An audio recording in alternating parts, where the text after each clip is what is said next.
Hi guys, welcome to another episode of Nick Tan Chats. My name is Nick Tan, and on today's episode I'll be chatting with you guys about something called Pick 6 2.0, released by the common magician himself, Irwin.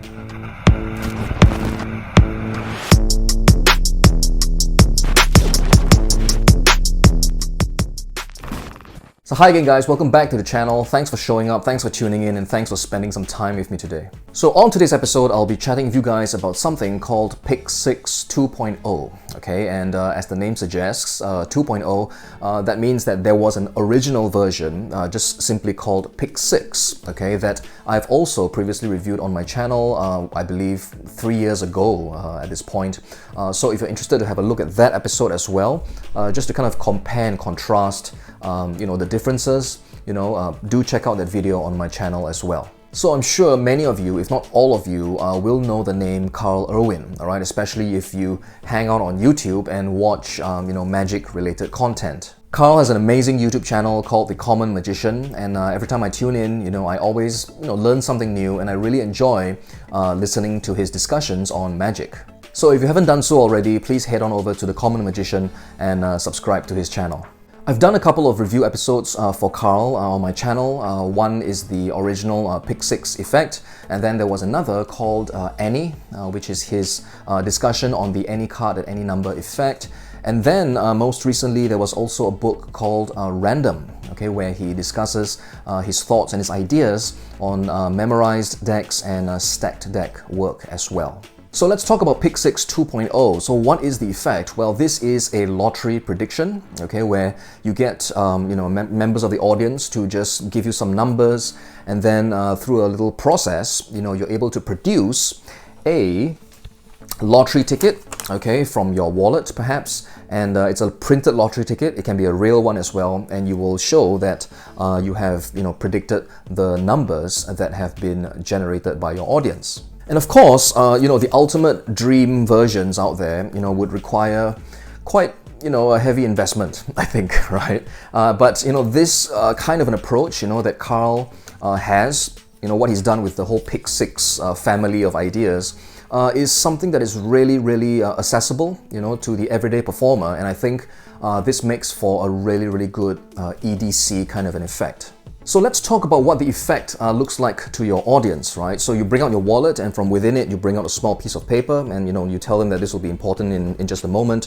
You put it back in and place your wallet onto the table. Okay, from here you get two spectators to hold out a hand each, and you tell them to just raise out any number of fingers on their hands, right? So let's say the first spectator raises 1, and then the second spectator raises 5, right? So you tell them this could be 51 or 15, right, depending on how you look at it, and then you get a third spectator to contribute a set of numbers as well. So they hold out their fist and they hold out any number of fingers as well. So let's say they hold out 3, you tell them this can be 35, right, combining it with the second spectator, or it can be 53, right? Or if you go with the first participant, it can be 31 or 13. Okay, so you've just kind of called out these 6 numbers, that have been generated, I suppose, by the choices made by the participants. And then at this point, you bring out the piece of paper again and you unfold it to reveal that it is in fact a printed lottery ticket. Okay, and then when you call attention to the numbers, it is seen that the numbers there are in fact 13, 15, 31, 35, 51, and 53. Okay, so that is the prediction. So what do you get when you purchase Pick 6 2.0? It's available at Penguin Magic for just $10.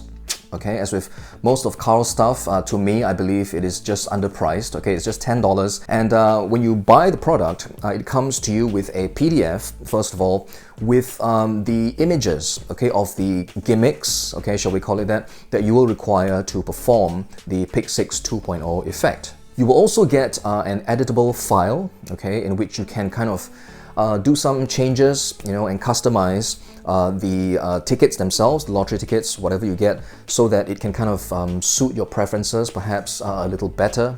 And then the main bulk of the teaching comes to you in the form of a tutorial video. So the tutorial video is over an hour long, an hour and 10 minutes, I think, all right? And on the video, it's like watching, Carl again at one of his YouTube videos where he discusses the whole project with you. He will tell you about the background of the effect. He will talk about the method, and teach you exactly how the method works, how to set up the method, how to perform the routine, some handling tips and ideas. And also a section is actually dedicated to the discussion on how to make your own long-lasting gimmicks, long-lasting paper gimmicks, okay, using a, shall we say, particular material. Okay, so Carl discusses this, and this idea that Carl shares with you, it's not just for use with the Pick6 2.0 project. It's easily applicable to other routines that you do in which you require a long-lasting paper kind of a gaff. So there's not much to say about the routine and the effect, right? I think you can watch a demonstration online, and I think Carl has been really just open about what this whole thing is about, right? It's really easy to do. I think this method, this particular approach to the lottery prediction has been streamlined quite a bit, okay, as compared to the original Pick6 method. And if you are familiar with the Pick6, the original method, you will know that, well, it's a little bit to handle. Okay, there's a bit of stuff that you need to handle, but for Pick6 2.0, the method is actually halved. Okay, it's half now, so this just makes it just half as easy than the, or hang on, half as difficult, I'm sorry. This makes it easier, all right, in managing what you need to manage, as compared to the original version.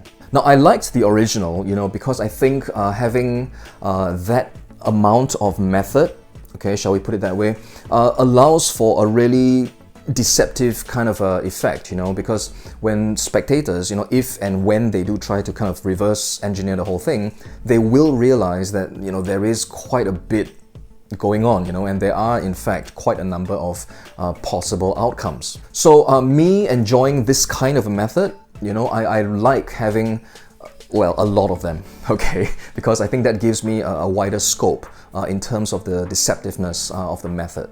However, in Pick6 2.0, I think the process, in which Carl performs this effect has been really streamlined, and I think it's really clean as well, really clear as to what's happening, all right? Because in the original version, spectators would be asked to roll an imaginary die, in their mind, okay? And then from there, you'd have to kind of make a note about the numbers and then kind of do the generation of the numbers on a piece of paper. And in some of the handling that Carl taught in the original version, you'd have to get, well, 4 numbers, right? And I don't want to explain too much, okay? But after generating the numbers, you will kind of realize that some numbers were not being used, okay? So there's a bit of tap dancing that's required in the original version. But for this one, it's just really direct, really clean, right? 3 people hold up any number of fingers, and then from there, those are the numbers that you use, and all the numbers are used in generating the lottery numbers. So I think some people would have questions about, well, the kind of range, about the lottery numbers itself, right? Because, well, for me, in my country where we play a game, the lottery is actually called this. Toto, okay, Toto, all right? And for our lottery here in Singapore, the numbers have a cap of 49, okay, 49, which kind of gave me a bit of an issue as well when I was putting together my set. This is actually from the set of Pick6 that I put together.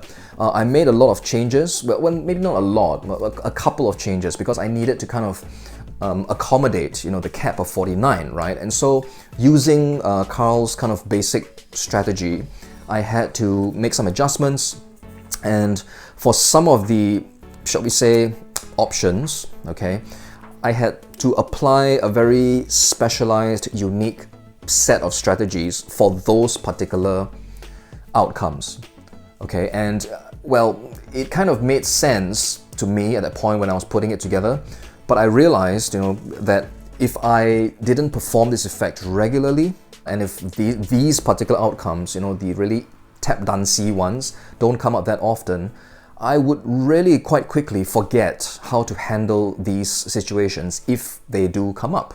So yeah, you'd have to kind of look at the lottery in your particular country as to the kind of caps and the rules that you have in your own lottery games there.